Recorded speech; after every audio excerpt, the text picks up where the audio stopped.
Hello बच्चों, आप सभी को नमस्कार। ट्वेल्थ अकाउंटेंसी में, ट्वेल्थ बिजनेस स्टडी में हमारा जो हम पढ़ रहे हैं उसमें है, अभी तक हमने प्रबंध की प्रकृति और महत्व को समझा। उसके बाद में हमने प्रबंध के कौन कौन से कार्य होते हैं उनका संक्षिप्त परिचय जाना। फिर उसके आगे के चैप्टर में हमने प्रबंध के सिद्धांत क्या है, कि प्रबंध किन सिद्धांतों पर कार्य करता है, उसके बारे में हमने जाना। फिर उसके आगे की इकाई में हमने देखा व्यावसायिक वातावरण, कि जो व्यवसाय है उसका वातावरण क्या होता है। हमारे आसपास का जो वातावरण होता है वो हमें मालूम होता है, लेकिन व्यवसाय में कौन कौन सा वातावरण होता है, आंतरिक वातावरण, बाह्य वातावरण, उसके कौन कौन से घटक है, उसके बारे में हमने जाना। बच्चों, आज जो हम चैप्टर स्टार्ट करने वाले हैं वो है प्रबंध का प्रथम कार्य। हमने पिछले चैप्टर में प्रबंध के विभिन्न कार्यों के बारे में पढ़ा था, प्रमुख और सहायक कार्य। उसमें प्रबंध का आप लोगों को मालूम होगा कि प्रबंध का पहला कार्य, प्रमुख कार्य कौन सा है।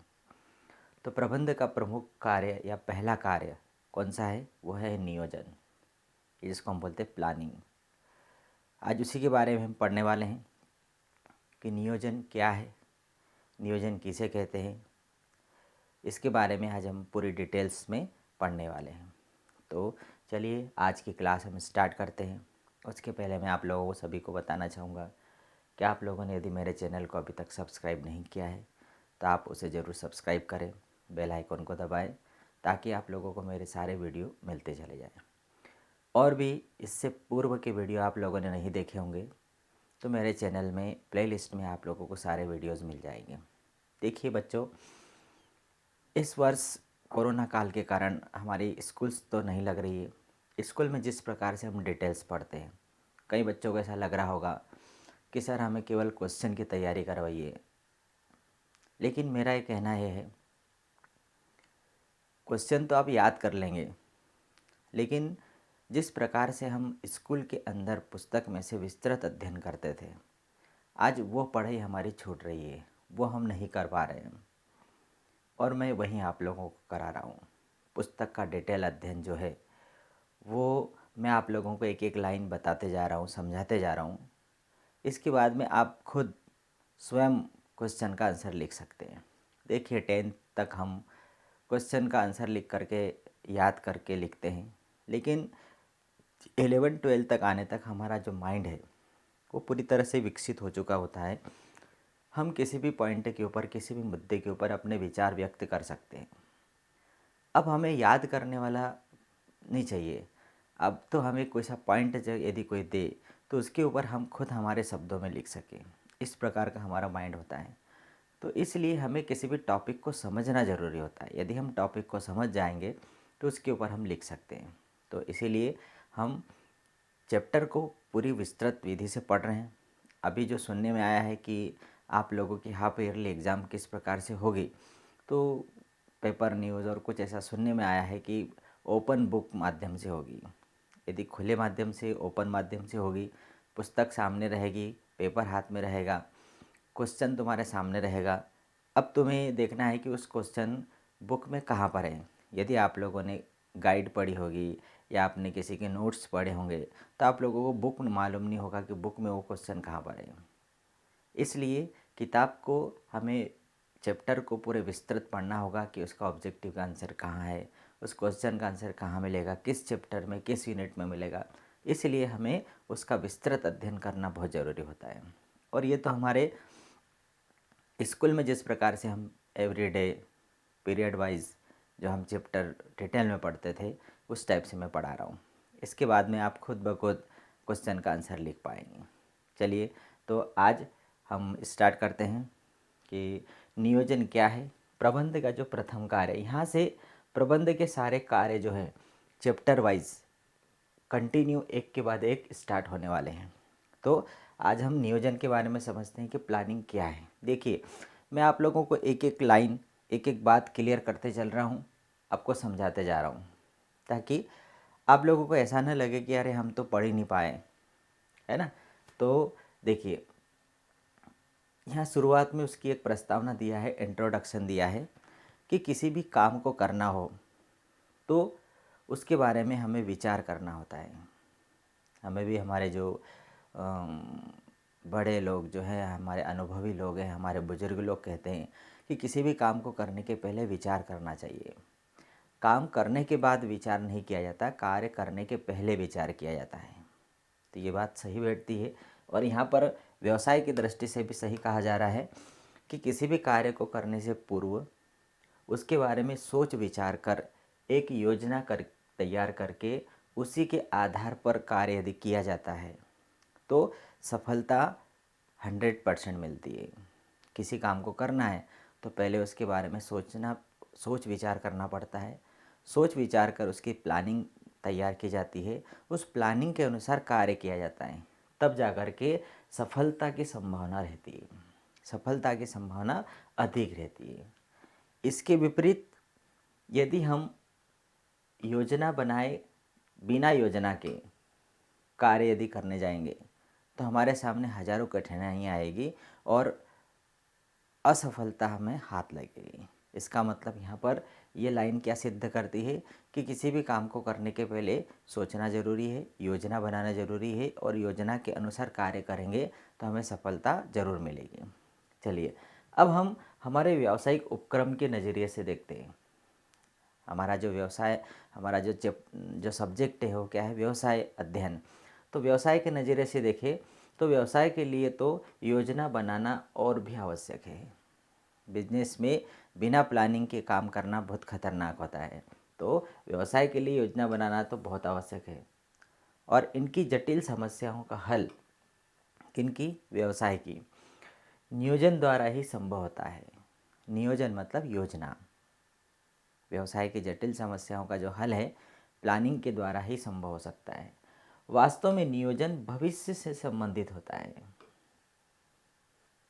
जो प्लानिंग है, जो नियोजन है, जो योजना है वो किसकी बनाई जाती है, फ्यूचर में किए जाने वाले कार्य की योजना बनाई जाती है, न कि पास्ट में किए जाने वाले कार्य की योजना बनाएंगे। हम कल क्या करने वाले हैं उसकी योजना बनाई जाती है। इसका मतलब सीधा सीधा ये हो गया कि नियोजन किससे संबंधित है, भविष्य से संबंधित है। इसमें भावी घटनाओं का तथ्य के आधार पर अनुमान लगाया जाता है। भविष्य में जो घटनाएं होने वाली है उसका क्या किया जाता है, अनुमान लगाते हैं। किसके आधार पर, तथ्य के आधार पर, हवा हवा ही नहीं, तथ्य के आधार पर अनुमान लगाते हैं। भविष्य में क्या करना है, कैसे करना है, कौन करेगा, किस विधि से किया जाएगा आदि बातों पर पहले से विचार करके योजना तैयार की जाती है। योजना तैयार की जाती है और इसी कारण योजना को एक बौद्धिक प्रक्रिया भी कहा जाता है। और इसीलिए तो योजना क्या है, एक बौद्धिक प्रक्रिया है। मतलब जो नियोजन, जो प्रबंध का जो पहला कार्य है ये एक बौद्धिक कार्य है। ये कोई अनुमानों के आधार पर नहीं, अनुमानों के आधार पर तथ्यों पर विचार किया जाता है। चलिए तो हम स्टार्ट करते हैं कि नियोजन क्या है, मीनिंग ऑफ प्लानिंग। अब हम परीक्षा की दृष्टि से हमारा फर्स्ट क्वेश्चन आ गया कि नियोजन का अर्थ लिखिए या नियोजन से क्या आशय है। तो हम उसका अर्थ लिख सकते हैं, नियोजन भावी कार्यक्रम की एक क्रमबद्ध रूपरेखा होती है। नियोजन भावी कार्यक्रम की, भावी मतलब भविष्य के, कार्यक्रम मतलब भविष्य में हम जो काम करने वाले हैं, तो नियोजन भावी कार्यक्रम की एक क्रमबद्ध रूपरेखा होती है। क्रमबद्ध मतलब स्टेप बाय स्टेप हमें कौन कौन से काम करना है उसकी एक रूपरेखा होती है। रूपरेखा मतलब उसका एक चार्ट होता है। तो नियोजन भावी कार्यक्रम की एक क्रमबद्ध रूपरेखा होती है। इसका आशय उपक्रम के उद्देश्यों की पूर्ति हेतु, इस लाइन का आशय क्या हुआ कि उपक्रम के जो उद्देश्य बनाए जाते हैं, जो लक्ष्य बनाए जाते हैं, कोई सा भी व्यवसाय हो उसके लक्ष्य होते हैं, उसके उद्देश्य होते हैं। उन उद्देश्यों, उन लक्ष्यों को प्राप्त करने हेतु एक निश्चित कार्यक्रम तैयार करना। कि उन उद्देश्यों को प्राप्त करने के लिए एक निश्चित कार्यक्रम तैयार करना और उसकी विधि को निश्चित करना होता है। कार्यक्रम तैयार करना और उस कार्य को करने के लिए निश्चित विधि तैयार करना, निश्चित करना, ये किस में आता है, ये नियोजन में आता है। तो ये उसका अर्थ हो गया। यदि परीक्षा में आता है कि नियोजन का अर्थ लिखिए तो हम नियोजन का अर्थ ये 2 लाइन में शॉर्ट में लिख सकते हैं कि नियोजन भावी कार्यक्रम की एक क्रमबद्ध रूपरेखा होती है। इसका आशय उपक्रम के उद्देश्यों की पूर्ति हेतु निश्चित कार्यक्रम तैयार करना और कार्यविधि को निश्चित करना है। तो इसकी परिभाषा देख लेते हैं। परिभाषा भी आती है, बहुत सारी परिभाषाएं दी है। प्रोफेसर कुंटज ओडोनेल ने दी है। नियोजन द्वारा पहले से ही यह निश्चित कर दिया जाता है कि क्या कार्य किया जाएगा, कैसे किया जाएगा, कब किया जाएगा, इसे कौन करेगा, और हम जिस स्थान पर है और जिस स्थान पर पहुंचना चाहते हैं उसके अंतर को पाटने का कार्य नियोजन द्वारा किया जाता है। नियोजन मतलब क्या? भविष्य की योजना बनाना। भविष्य में हम क्या कार्य करने वाले हैं, पहला प्रश्न। क्या करने वाले हैं, पहला प्रश्न हो गया। क्या कार्य किया जाएगा, उसको कैसे करेंगे, कब करेंगे, कौन करेगा, हम जिस स्थान पर हैं और जिस स्थान पर पहुंचना है, हम खंडवा में और हमें इंदौर में पहुंचना है, तो उस स्थान में अंतर को पाटने का कार्य नियोजन द्वारा किया जाएगा। उसमें जो भी कठिनाई आएगी उसके ऊपर विचार किया जाएगा और उस दूरी को दूर करने का प्रयास किया जाएगा। किसके अंतर्गत किया जाता है? वो नियोजन के अंतर्गत किया जाता है। चलिए, और भी बिली गोज ने परिभाषा दी है। नियोजन मूल रूप में चयन कार्य है।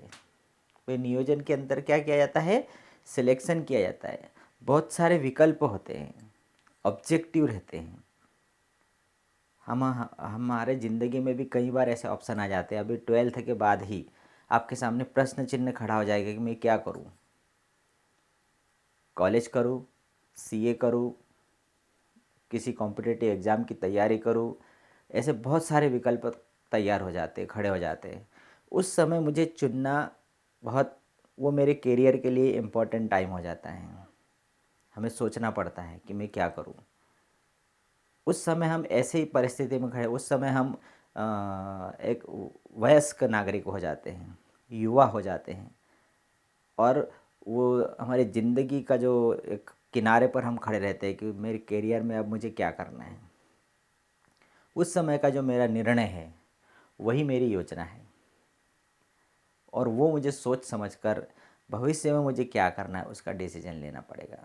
तो यहाँ पर कि नियोजन मूल रूप से चयन का कार्य है। यदि हमारा सही सिलेक्शन होगा तो हमारा रिजल्ट भी अच्छा आएगा। तो चयन का कार्य मतलब बहुत सारे विकल्पों में से सर्वश्रेष्ठ विकल्प का चयन करना है। नियोजन की समस्या तभी पैदा होती है जब कार्य के वैकल्पिक ढंगों का पता होता है। बहुत सारे कार्य के वैकल्पिक ढंग आ जाते हैं, मतलब विकल्प हमारे सामने खड़े हो जाते हैं कि ये भी करो, ये भी करो, ये भी करो, उसमें से बेस्ट कौन सा है उसका चयन करना ही नियोजन होता है। एलन ने दी है, नियोजन भविष्य को पकड़ने के लिए बनाया गया पिंजरा है। बहुत बेस्ट परिभाषा है। नियोजन क्या है? भविष्य को पकड़ने का पिंजरा है। मुझे भविष्य में क्या बनना है उसको मुझे पिंजरे में पकड़ना है। वो पिंजरा मतलब प्लानिंग, पिंजरा मतलब प्लानिंग, जिसके अंदर मुझे मेरे फ्यूचर को पकड़ना है, तो वो उसकी योजना बनाना। तो नियोजन भविष्य को पकड़ने के लिए बनाया गया पिंजरा है। ठीक है, बहुत अच्छी अच्छी परिभाषाएं दी है। आगे चलते हैं। अभी आशय हो गया, परिभाषा हो गई। अब हम देखते हैं निष्कर्ष, देखते हैं वास्तव में नियोजन क्या है। वास्तव में निष्कर्ष, इन परिभाषाओं का निष्कर्ष क्या निकलता है कि नियोजन एक बौद्धिक प्रक्रिया है। मतलब ये जो प्लानिंग का कार्य कोई साधारण व्यक्ति नहीं कर सकता, एक इंटेलिजेंट पर्सन ही कर सकता है। क्यों? क्योंकि जिसके माध्यम से भावी घटनाओं का पूर्वानुमान लगाया जाता है, भविष्य की घटनाओं का पूर्वानुमान लगाया जाता है।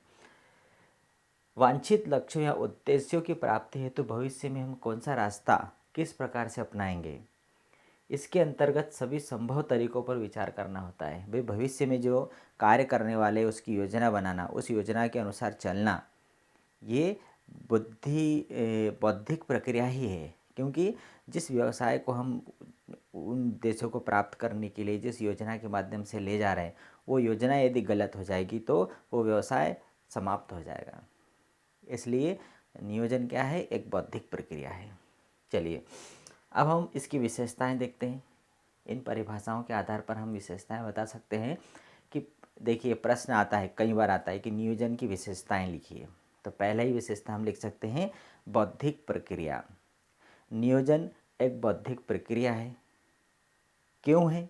अब इसको भी समझना पड़ेगा, क्योंकि इसमें योजना बनाने वालों को संभावित तरीकों तथा विकल्पों में से सर्वोत्तम के विकल्प का चुनाव करना होता है। संभावित तरीकों तथा विकल्पों में से संभावित तरीके, काम करने के कौन कौन से तरीके हैं, तो 10 तरीके आ जाएंगे, उसमें से बेस्ट तरीका चुनना पड़ेगा। विकल्पों में से सर्वोत्तम के विकल्पों का चुनाव करना होता है। अब भाई चुनाव करना मतलब ये तो सिलेक्शन वाली बात आ गई, और अच्छे विकल्प का चुनाव करना ये बुद्धिशाली व्यक्ति ही कर सकता है। और इसके लिए सभी विकल्पों का विश्लेषण करना होता है। भाई चुनाव करने के लिए जितने भी ऑप्शन आते हैं हमारे सामने, उनको हमें विश्लेषण करना पड़ेगा, उनके बारे में सोचना पड़ेगा। और विश्लेषण करने का काम किस आधार पर किया जाएगा? कौन कर सकता है विश्लेषण? जो दूरदर्शिता रखता है, जो दूर के देख सकता है, जिसके अंदर विवेक है, जो विचार कर सकता है, जिसके पास अनुभव है। दूरदर्शिता, विवेक, अनुभव, इनके आधार पर जितने भी विकल्प हैं उनका विश्लेषण किया जाता है, और उन विश्लेषणों के आधार पर जो निष्कर्ष निकलता है उसमें से फिर बेस्ट विकल्प का चयन किया जाता है, और उस बेस्ट विकल्प के आधार पर एक योजना बनाई जाती है और उस योजना को क्रियान्वित किया जाता है, तभी वो उद्योग सफल होता है। और इसीलिए इन सभी कार्यों के लिए विशिष्ट बुद्धि की आवश्यकता होती है, जिसे सामान्य व्यक्ति नहीं कर सकता। और इसीलिए नियोजन क्या है? एक बौद्धिक प्रक्रिया है। तो पहली विशेषता हो गई। चलिए दूसरी विशेषता देखते हैं, भावी अनिश्चितताओं का पूर्वानुमान। अभी हमने परिभाषा देखी थी, एलन के अनुसार परिभाषा दी थी कि नियोजन भविष्य को पकड़ने के लिए बनाया गया एक पिंजरा है। मतलब यहाँ आ गई भावी अनिश्चितताओं का पूर्वानुमान। भावी अनिश्चितता, भावी मीन्स भविष्य, और अनिश्चितता मतलब कि फ्यूचर अनिश्चित है। भाई कल क्या होगा हमें क्या मालूम, निश्चित नहीं है। तो भावी अनिश्चितताओं का हमें पूर्वानुमान लगाना है कि कल क्या होने वाला है, उसका पहले ही पूर्वानुमान लगाना है। भाई मुझे इंदौर जाना है, कल इंदौर जाना है, तो मैं आज ही उसका पूर्वानुमान लगाता हूँ कि मुझे 10 बजे बस पकड़ना है, उसके लिए वहाँ मुझे पानी की बोतल ले जाना है, नाश्ता ले जाना है, वहाँ ये काम करना है। उसका हमने पहले ही अनुमान लगा लिया, पूर्वानुमान। और पूर्वानुमान किस आधार पर लगाया जाता है? अनुभव के आधार पर लगाया जाता है। हमने यदि पहले काम किया है, किसी से अनुभव हमने शेयर किए हैं, किसी ने हमें उसके अनुभव बताए हैं, उस आधार पर हम डिसीजन लेते हैं। तो भावी अनिश्चितताओं का पूर्वानुमान ये नियोजन के अंतर्गत होता है। तो नियोजन के अंतर्गत प्रबंध भविष्य में घटित होने वाली घटनाओं का पूर्वानुमान लगाता है। इससे वांछित लक्ष्यों को प्राप्त करने में आने वाली जो कठिनाइयों का पता चलता है। पूर्वानुमान लगाने से हमें उस रास्ते में आने वाली जो कठिनाइयाँ हैं वो पता चल जाती है कि कौन कौन सी कठिनाई आती है। और इसके लिए प्रबंधकों को आंतरिक संसाधनों तथा बाह्य वातावरण का विश्लेषण करना पड़ता है। अभी हमने व्यावसायिक वातावरण पढ़ ही लिया है, तो व्यावसायिक वातावरण में आंतरिक वातावरण और बाह्य वातावरण, ये दोनों का विश्लेषण करना पड़ता है कि बाहर का वातावरण कैसा है, उसके अनुरूप हमें हमारे अंदर का वातावरण बनाना पड़ता है। तभी हम भावी अनिश्चितताओं का सामना पूर्वानुमान कर सकते हैं और पूर्वानुमान लगाकर उन समस्याओं को दूर कर सकते हैं। ठीक है, चलिए तीसरा पढ़ते हैं हम, लक्ष्य या उद्देश्यों पर बल।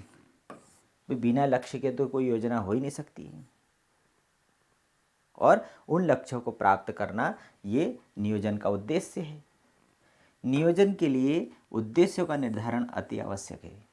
नियोजन का उद्देश्य ही है उद्देश्यों का निर्धारण। नियोजन उद्देश्यों की स्थापना ही नहीं करता, नियोजन केवल लक्ष्य निर्धारित नहीं करता, उद्देश्यों की स्थापना नहीं करता, उनकी प्राप्ति तथा क्रियान्विति का मार्गदर्शन भी करता है। उनको प्राप्त करने के लिए वो योजना बना रहा है, मतलब वो उनका क्या कर रहा है? मार्गदर्शन करता है। चलिए चौथा पॉइंट है सर्वव्यापकता। सर्वव्यापकता का मतलब कि नियोजन सर्वव्यापी कार्य है। सर्वव्यापी, हम बोलते हैं ना भगवान सर्वव्यापक है, मतलब यहाँ पर नियोजन सर्वव्यापी कार्य है। मतलब इसे व्यावसायिक और गैर व्यावसायिक सभी प्रकार के संगठनों में प्रत्येक स्तर पर करना होता है। चाहे व्यावसायिक कार्य हो चाहे गैर व्यावसायिक कार्य हो, हर जगह प्लानिंग का उपयोग होता है। हम स्टूडेंट हैं, हमें खुद यदि हम प्लानिंग से काम करेंगे तो हमारा जीवन व्यवस्थित तरीके से चलेगा। तो व्यावसायिक चाहे गैर व्यावसायिक कोई सा भी संगठन हो, प्रत्येक स्तर पर इसका उपयोग होता है। ऐसा सोचना गलत है कि नियोजन का उत्तरदायित्व केवल सर्वोच्च प्रबंध का है। ये प्रबंध के जो 3 स्तर हमने पढ़े हैं, उच्च स्तर, मध्य स्तर और निम्न स्तर, तो यहाँ पर ये सोचना गलत हो जाएगा कि नियोजन या प्लानिंग तो केवल उच्च स्तर ही करेगा। वास्तव में नियोजन का उत्तरदायित्व तो प्रत्येक कार्य क्षेत्र में विभागीय प्रबंधकों तथा पर्यवेक्षकों सहित सभी का होता है। नियोजन का उत्तरदायित्व मध्य स्तरीय प्रबंध का भी होता है, निम्न स्तरीय प्रबंध का भी होता है। अंतर केवल इतना होता है कि सर्वोच्च प्रबंध नियोजन करते समय समग्र उपक्रम को ध्यान में रखकर इसका बाह्य वातावरण से संबंध स्थापित करता है। जो उच्च स्तरीय प्रबंध जो नियोजन बना रहा है वो संपूर्ण उपक्रम को ध्यान में रखकर बना रहा है, तो उसकी जो प्लानिंग में सारा उपक्रम आ गया, मध्यम स्तरीय भी आ गया और निम्न स्तर भी आ गया। तो इसका मतलब ये हुआ कि प्रबंध सर्वव्यापक है, केवल उच्च स्तरीय से संबंधित नहीं है, मध्य स्तर से भी संबंधित है और निम्न स्तरीय से भी संबंधित है। चलिए, समन्वय।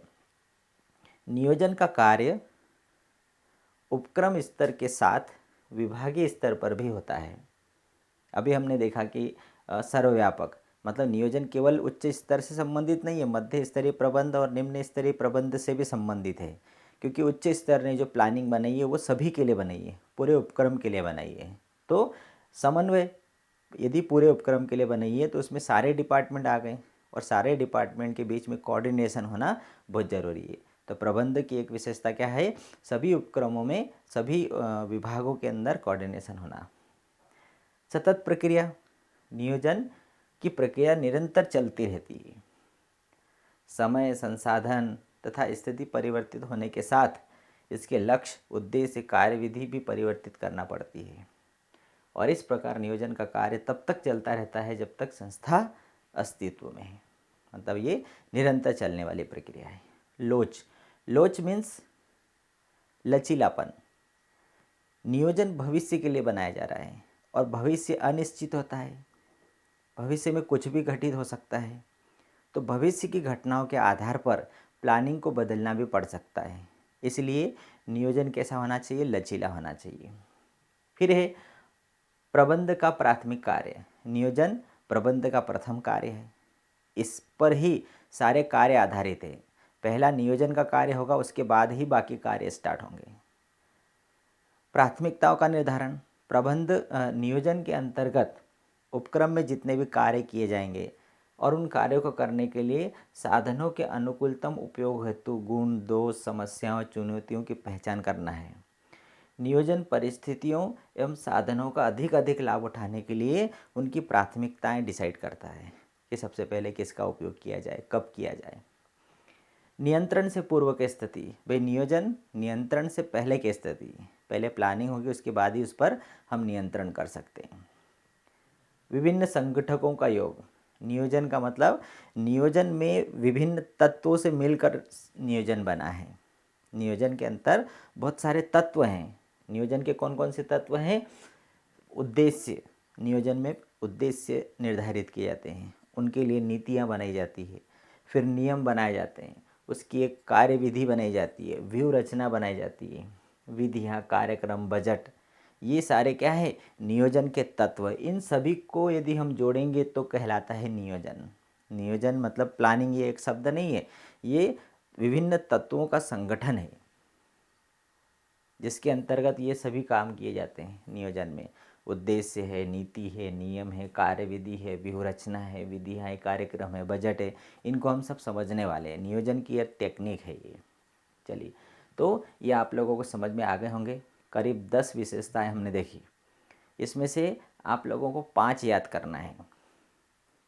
नियोजन की 5 विशेषताएं लिखिए तो आप आसानी से लिख सकते हो कि नियोजन एक बौद्धिक प्रक्रिया है, नियोजन भावी अनिश्चितताओं का पूर्वानुमान है, नियोजन सर्वव्यापक होता है, समन्वय है, सतत प्रक्रिया है, लोचता है, नियोजन प्रबंध का प्राथमिक कार्य है।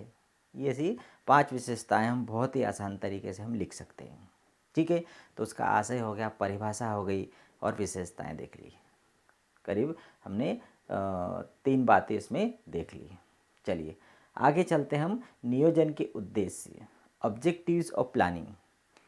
ये जो नियोजन है ये क्यों किया जाता है, इसका क्या उद्देश्य है। यदि किसी भी व्यवसाय में प्लानिंग नहीं हो तो क्या हो भाई, क्या ज़रूरत है इसको प्लानिंग करने की। भाई मुझे यदि इंदौर जाना है तो मैं एक दिन पहले क्यों सोचूं, सुबह उठूंगा, नहाऊंगा, तैयार होऊंगा और बस में जाके बैठ जाऊंगा। प्लानिंग बनाने की क्या ज़रूरत है। किसी भी काम को करने के लिए भाई मुझे परीक्षा देना है तो मैं एक दिन पहले रात में पढ़ूंगा और दूसरे दिन पेपर देकर पास हो जाऊंगा, इंस्टेंट रिजल्ट।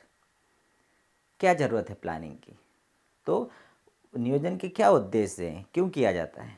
देखिए सबसे पहले देखते हैं भावी रूपरेखा। नियोजन का क्या उद्देश्य है। नियोजन का प्रमुख उद्देश्य है किसी विशिष्ट कार्य को करने की स्पष्ट रूपरेखा तैयार करना। किसी विशिष्ट कार्य को करना है तो उस कार्य की स्पष्ट रूपरेखा तैयार करना, फिर कार्य विधि की ओर संकेत करना है। उस स्पष्ट रूपरेखा बनाकर उस कार्य को किस विधि से करना है उसकी ओर संकेत करना है तथा उसकी भावी दिशा निर्धारित करना है, किस तरीके से करना है। एक तो विधि हो गया, फिर उसका तरीका हो गया, ताकि वह कार्य शीघ्रता तथा सर्वश्रेष्ठ विधि से पूरा हो सके। भाई बिना प्लानिंग के काम हो सकता है, लेकिन कैसा होगा, बिना विधि के होगा, बिना तरीके के होगा, बिना दिशा का होगा और शीघ्रता से और सर्वश्रेष्ठ विधि से नहीं होगा, देर लेट लतीफ़ होगा, मतलब अव्यवस्थित काम होगा। और यदि प्लानिंग होगी तो वो व्यवस्थित होगा।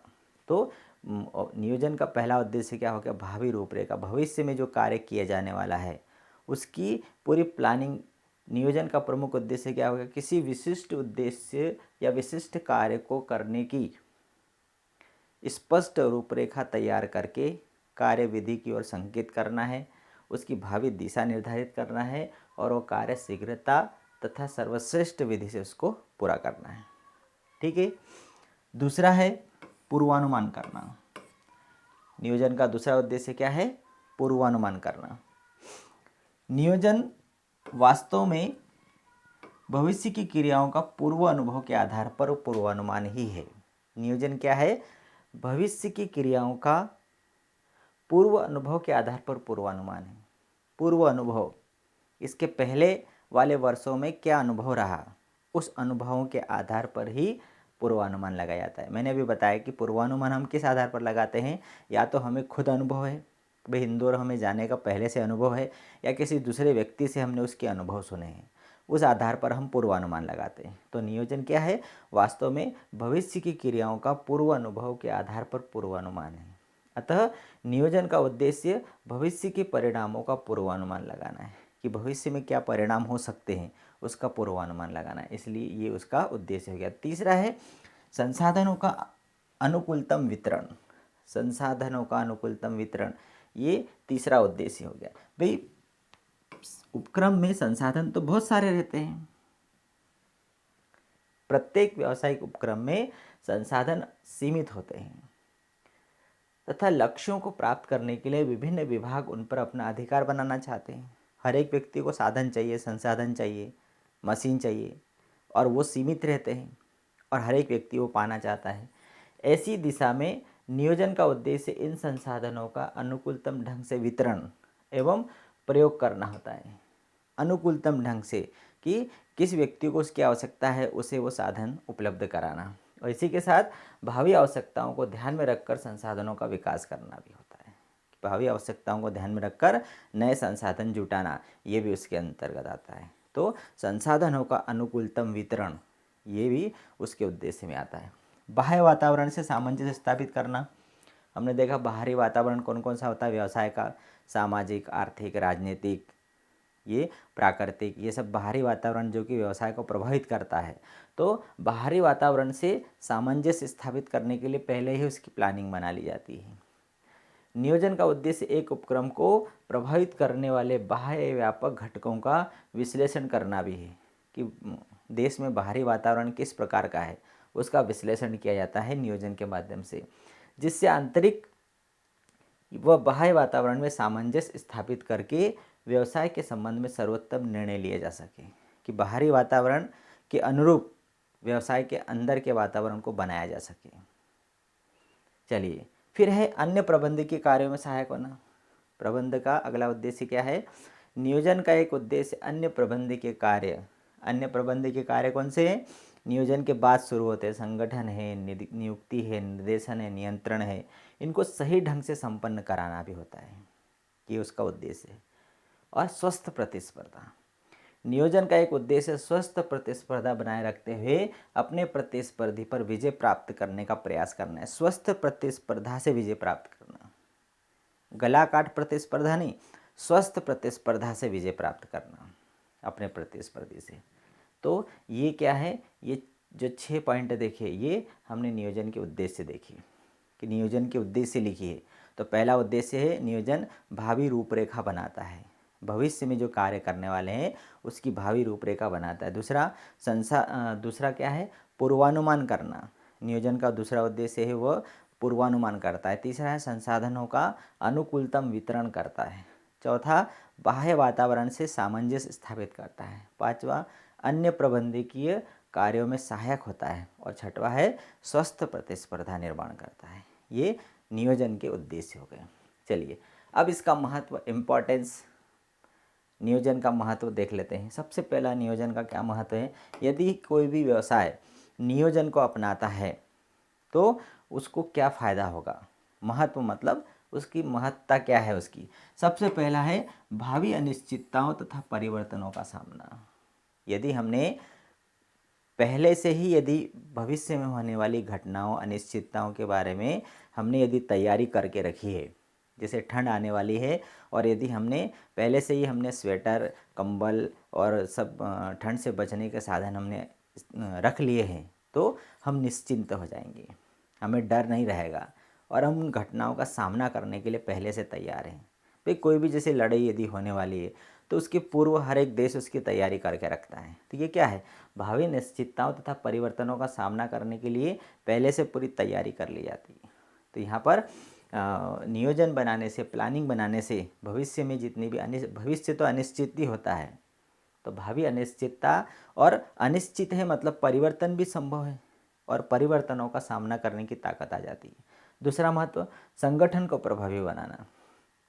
यदि हमारे पास प्लानिंग है और यदि हमने पहले से नियोजन के अंतर्गत उपक्रम के लक्ष्य प्राप्ति है तो ऐसी कार्यविधि का चयन किया जाता है जो श्रेष्ठ होती है।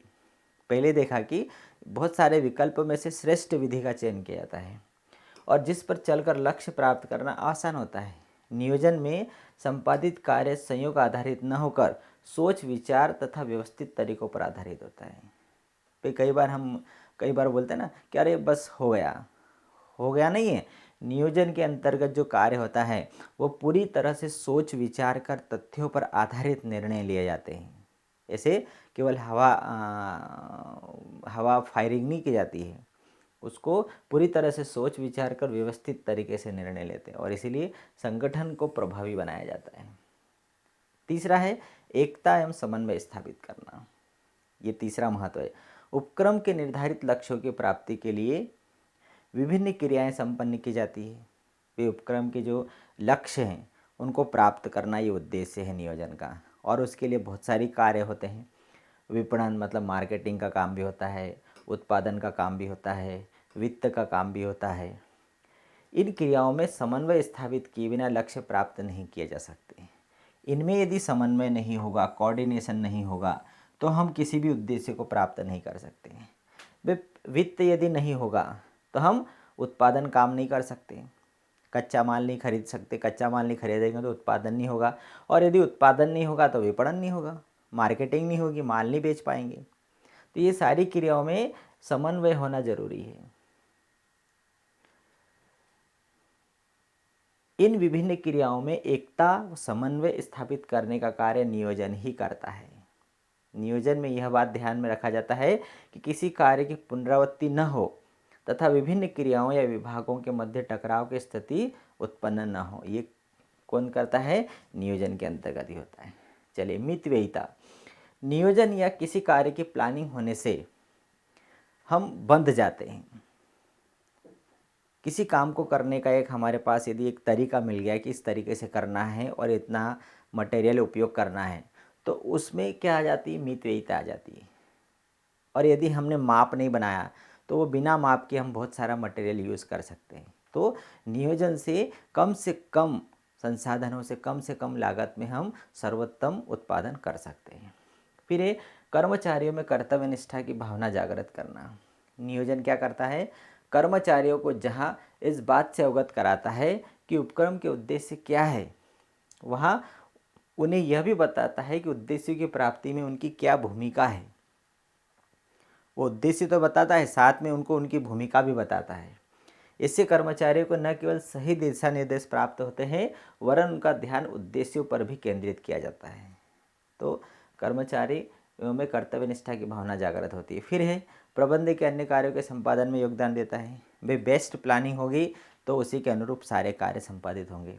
आत्मविश्वास और अभिप्रेरणा में वृद्धि। एक अच्छी योजना संगठन के प्रत्येक स्तर पर कर्मचारियों की सहभागिता को प्रोत्साहन देती है। यदि प्लानिंग अच्छी है तो हर एक कर्मचारी में एक आत्मविश्वास का निर्माण होगा और वो अभिप्रेरित भी होगा उससे। साधनों का अधिकतम उपयोग संभव। वे प्लानिंग बनाने से सभी साधनों का उपयोग हो सकता है और बिना प्लानिंग से कोई ज़्यादा काम करेगा और कोई बैठा ही रहेगा। मतलब साधनों का अधिकतम उपयोग हो सकता है। प्रतिस्पर्धा शक्ति में वृद्धि। हम यदि तैयार हैं तो हमारी लड़ने की क्षमता में वृद्धि हो जाती है और निरंतर विकास भी होता है और सुधार होता रहता है। तो ये सारे क्या हैं, उसके महत्व हमने पढ़े। 10 प्रकार के महत्व हमने पढ़े। तो इसमें से 5 कोई सा भी महत्व हम लिख सकते हैं। तो ये नियोजन का आशय, उसकी परिभाषा, उसकी विशेषताएं, उसके उद्देश्य और महत्व बहुत इम्पॉर्टेंट है इस पाठ का चैप्टर। तो इसके हम 5-5 पॉइंट हम लिख लें कि नियोजन, पहले तो हम लिखें नियोजन से क्या आशय है, पहला प्रश्न। उसकी एक परिभाषा लिख लीजिए।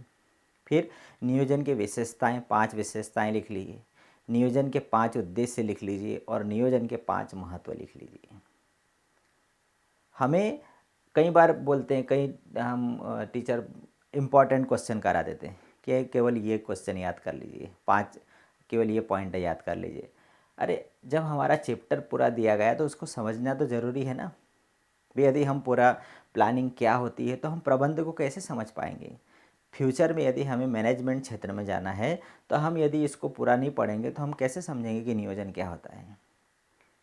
स्टडी हमारा जो है, हमारा जो अध्ययन है वो गहन होना चाहिए, न कि परीक्षा लक्ष्य होना चाहिए। और हमारी जो नई राष्ट्रीय शिक्षा नीति, मैं आप लोगों को बार बार यही बताना चाहता हूँ कि हमारी जो नई राष्ट्रीय शिक्षा नीति है उसका उद्देश्य है कि गहन अध्ययन, हम किसी भी विषय का गहन अध्ययन करें, हम परीक्षा लक्ष्य अध्ययन न करें। आप लोग कहीं पर भी पढ़ाई कर रहे हो, किसी भी तरीके से किसी के द्वारा नोट्स उपलब्ध करा कर यदि पढ़ाई कर रहे हो तो आप लोगों को केवल परीक्षा पास कराने के लिए नोट्स उपलब्ध कराए जा रहे हैं।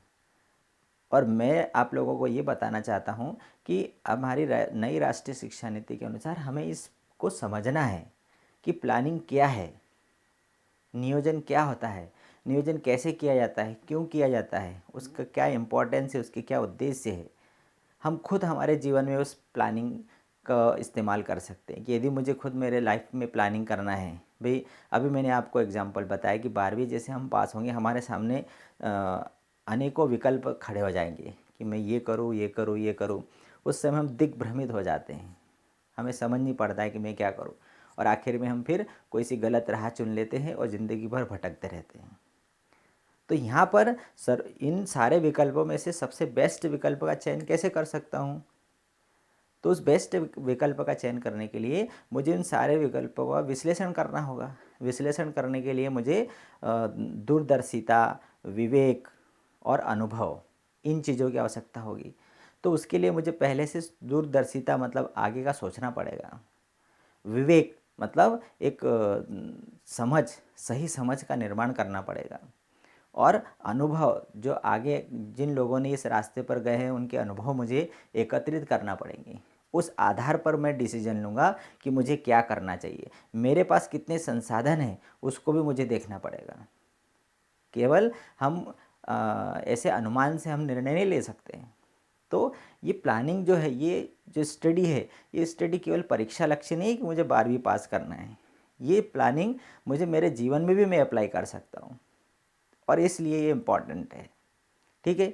तो ये परीक्षा के हिसाब से मैं बता रहा हूँ कि आप महत्व के 5 पॉइंट, उसके उद्देश्य के 5 पॉइंट, विशेषताओं के 5 पॉइंट याद करिए, तो हमारे परीक्षा के हिसाब से भी तैयार हो जाएगा। और उसको समझने की कोशिश करिए कि वास्तव में नियोजन क्या होता है, क्या मेरे जीवन में ये लागू हो सकता है, मैं कर सकता हूँ क्या। ठीक है। तो ये हमारा आज का, इसके आगे जो है अगले वीडियो में देखेंगे कि नियोजन के क्या तत्व है। अभी मैंने बताया था, एक किस में आया था, उद्देश्य में या विशेषताओं में आया था कि नियोजन विभिन्न संगठ संगठकों का मिश्रण है, जिसमें उद्देश्य है, क्रियाविधि है, फिर नीति है, नियम है, ये सारे उसके तत्व हैं। तो उन सारे तत्वों को हम आगे पढ़ने वाले हैं। नियोजन के कौन कौन से तत्व हैं, ये सारे तत्वों का भी हम पढ़ने वाले हैं। ठीक है। तो ये वीडियो अच्छी तरीके से देखिए। जितने भी बच्चे देख रहे हैं, यदि मेरा वीडियो अच्छा लगे तो आप उसको ज़रूर लाइक करें, सब्सक्राइब करें। ठीक है। Thank you.